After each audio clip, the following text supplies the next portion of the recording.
and the black ambulance began to back out of the driveway. I ran behind it waving my hands. I wanted to yell at them to stop, but I was just a kid.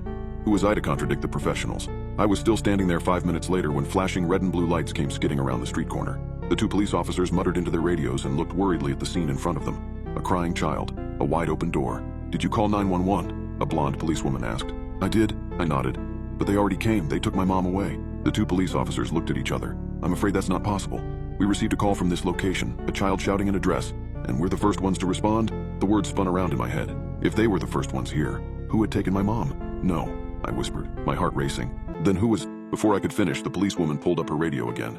"We need an immediate trace on a black ambulance that just left 151 Cliffmore Way. Suspects are potentially dangerous." The other officer crouched down to my level, his eyes searching mine. "Can you describe the man who came to your door?"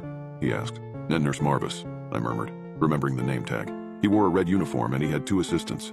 Their van was full of weird tools. The officers' faces turned ashen as they exchanged a fearful glance. "Nurse Marbus?" the policewoman repeated into her radio, her voice cracking. She began to frantically search her records on a small device, her hands shaking.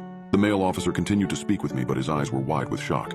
They worked in panicked coordination, reaching out to other units and checking databases. Finally, the policewoman looked up to her partner, her face white as a sheet.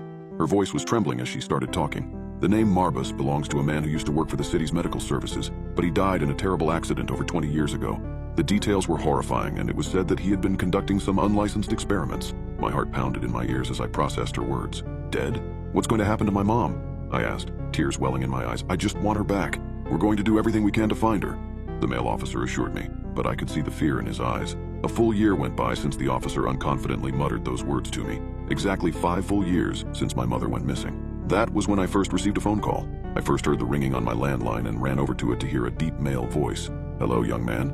Everything is going just fine. She sends her love." That was all he said before ending the call. At least that evil man had the decency to check up on me. I told the police, I told my family, I did everything I possibly could to somehow locate this number back to my mother. But there was nothing that could be done. The police spent weeks trying to locate where the call came from.